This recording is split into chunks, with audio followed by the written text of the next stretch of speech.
Andhra Pradesh municipal engineering workers union ధర్నాకు సంఘీభావం తెలిపిన ఎమ్మిగనూరు నియోజకవర్గ వైఎస్ఆర్సీపీ ఇన్ఛార్జ్ శ్రీమతి బుట్టా రేణుక గారు ఎమ్మిగనూరు పట్టణంలో మున్సిపల్ ఇంజనీరింగ్ వర్కర్స్ యూనియన్ ధర్నాకు సంఘీభావం తెలిపారు వైఎస్ఆర్సీపీ ఇన్ఛార్జ్ శ్రీమతి బుట్టా రేణుక. ఈ సందర్భంగా ఆమె మాట్లాడుతూ మున్సిపల్ ఇంజనీరింగ్ వర్కర్స్ల న్యాయపరమైన డిమాండ్లను కూటమి ప్రభుత్వం వెంటనే అంగీకరించాలని డిమాండ్ చేశారు. ఈ కార్యక్రమంలో municipal vice chairman Nazir Ahmed, పట్టణ అధికార ప్రతినిధి సునీల్ కుమార్, కౌన్సిలర్లు, ఇన్ఛార్జీలు కామర్తి నాగేశప్ప, కొమ్ము రాజశేఖర్, పాల శ్రీనివాసరెడ్డి, మాచాని వెంకటేష్, డిష్ కేశవరెడ్డి, ఎంకే శివప్రసాద్, సుధాకర్, మహబూబ్ బేగ్, వడ్డే వీరేష్, చంద్రశేఖర్, శ్రీధర్ రెడ్డి, బాబా ఖాన్, రసూల్, హనీఫ్, పాపయ్య, నరసింహులు, అల్తాఫ్, సయ్యద్ చాంద్, ఫయాజ్, మాచాని రఘు, కార్యకర్తలు, అభిమానులు తదితరులు పాల్గొన్నారు. ఇక్కడ మన మున్సిపల్ కార్మికులందరికీ కూడా సంఘీభావం తెలిపేందుకు రావడం జరిగింది. గత వారం రోజులుగా వాళ్ళందరూ కూడా వాళ్ళ డిమాండ్స్ని ప్రభుత్వ దృష్టికి తీసుకొని పోవాలని, ప్రభుత్వం వాళ్ళ డిమాండ్స్కి వారికి ఏదైతే అనుకూలంగా ఏదైతే డిమాండ్స్ పెట్టారో వాటికి సానుకూలంగా స్పందించాలని ఇవాళ ప్రతి ఒక్కరూ కూడా ఇక్కడ దీక్ష చేయడం జరుగుతుంది.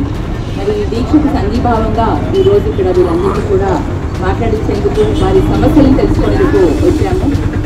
ఈ రోజుల్లో మనందరూ కూడా అనేదానికి నిజంగానే మనందరూ కూడా ఆలోచించాలి. రోజు రోజుకి ఖర్చులు పెరిగిపోతున్నాయి. ఉపాధి పరంగా మనము మరి బ్రతకడానికి కనీస సౌకర్యాలు ఉండే ప్రతిదీ కూడా రేటు పెరిగే ఈ రోజుల్లో కూడా వారికి కనీస జీతం, కనీస వేతనాలు ఇవ్వకపోతే మరి వారు అడిగే డిమాండ్ కూడా రోజుకి 1000 రూపాయల చొప్పున అయినా సరే ఒక టెక్నికల్ పర్సన్కి వాళ్ళకి జీతాలు ఇవ్వాలని వాళ్ళు కోరుకుంటున్నారు. అది సమంజసమే.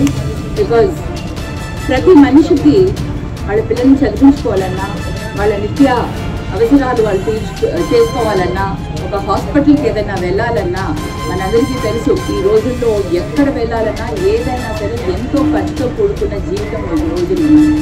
మరి ఇటువంటి పరిస్థితుల్లో రేట్లు పెరుగుతున్నప్పుడు మరి ఉద్యోగులకు జీతాలు కూడా పెంచాల్సిన అవసరం గవర్నమెంట్ తీసుకోవాలి. మరి ఆ విధంగా ఈరోజు ప్రభుత్వం వీరి డిమాండ్స్ని పరిశీలించి వీళ్ళందరికీ కూడా సానుకూలంగా వీళ్ళందరికీ కూడా ఒక నిర్ణయం తీసుకొని వీళ్ళకి ఏదో విధంగా సహాయం చేస్తారు. వీళ్ళందరికీ కూడా వాళ్ళ జీవనోపాధిని మెరుగుపరిచే విధంగా వాళ్ళకి జీతాలు పెంచుతారని ఆశిస్తున్నాను. మరి ఇవాళ వీళ్ళందరూ కూడా ఒక న్యాయమైన డిమాండ్ని పెట్టారు కాబట్టి తప్పకుండా ప్రభుత్వం దృష్టికి తీసుకుని వెళ్ళాలి. ప్రభుత్వం కూడా ఆలోచించాలని నేను కోరుకుంటున్నాను.